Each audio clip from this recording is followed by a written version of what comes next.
We talked about in the last video, we we I want to make sure that we're using technology appropriately to enhance learning. So, major thing also that I want to illustrate is that we have only a limited amount of time in class. We only have 56 hours during the course of the whole semester. So not even a week and a half of like a 40-hour work week together. So I want us to basically make sure that we remain present so we can learn from each other. I learn a lot from my students in class, and I know the students learn from me, but you also learn a lot from each other. So I want to make sure that you all are available for each other at all times. So with that being in mind, is that no cell phones should be out. All right, so not on your table, not ideally in your bag.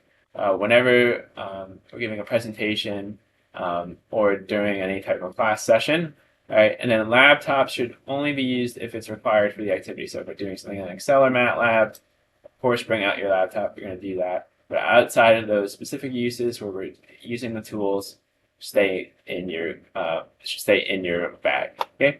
If you have a documented need for a laptop or tablet, please see me after class, and we'll figure out a possible solution. So, with technology, the other thing I want to kind of bring up is the amount. Other reason for this is that there's an economic cost to your education, as you're all, I'm sure, plenty aware of. But basically, every time you come to class, all right, if you're like a student who takes around 15 credit hours, paying full tuition, this is in-state tuition, out-of-state tuition would be even higher. Basically, you're paying $71 every day, every time you come to class, in tuition and fees. If we have a class of 30 students, that means that every time collectively you come to class, it's about an investment of $2,000. Okay, so this technology policy is meant to protect our investment in your knowledge and development. Okay, so I'm just joking here, but after class, don't worry, this is not what we look like. This is not what Dr. Crawford looks like either. This is just what we just trying to show that this is a large investment and it's a very important investment, and we want you to take this very seriously. Okay?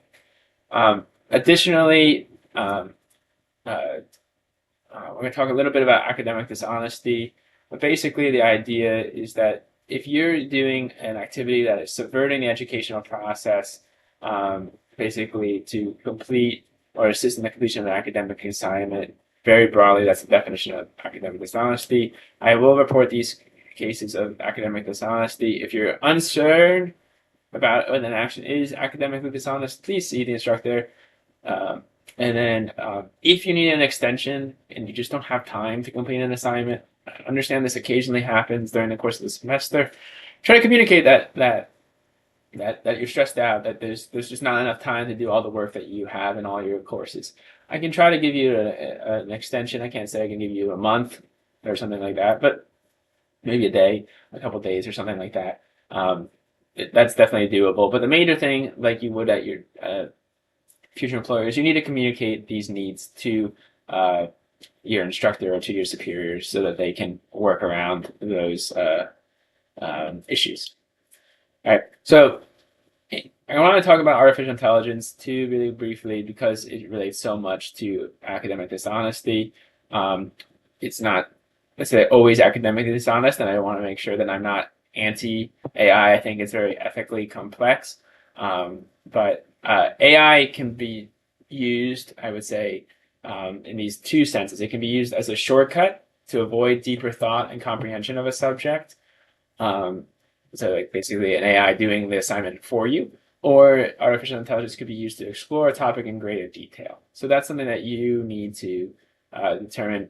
How am I using AI? Am I using it for good intentions, or am I using it as a shortcut for additional work?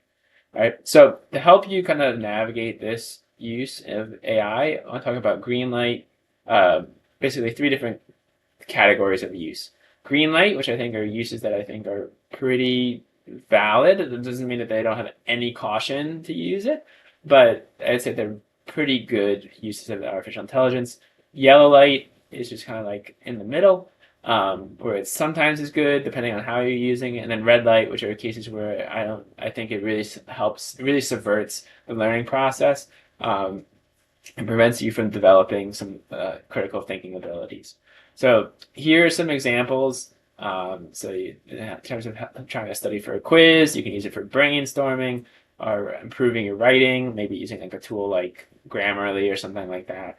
Um, so just be careful. I would say generally AI is not always accurate, so please be cautious when using it to find basic facts. Yellow light cases for AI would be something like proofreading your writing assignments, using it to generate an outline for a writing assignment, like some pre-writing or something like that, creating a figure, an illustration, or generating computer code.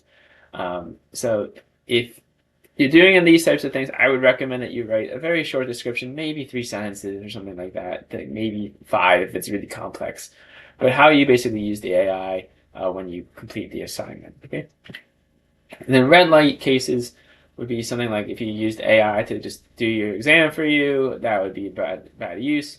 If you were using it to generate drafts for a writing assignment, that's fine.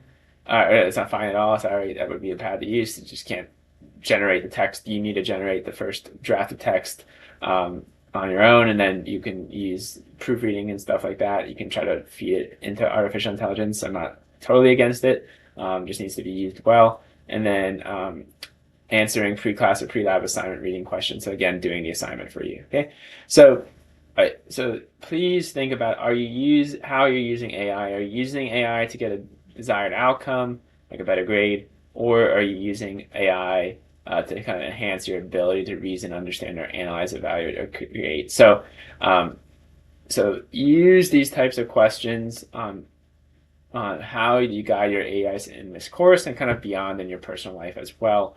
I think that artificial intelligence can be used very well or very poorly. I think it really depends on the context of how it's being used and why it's being used.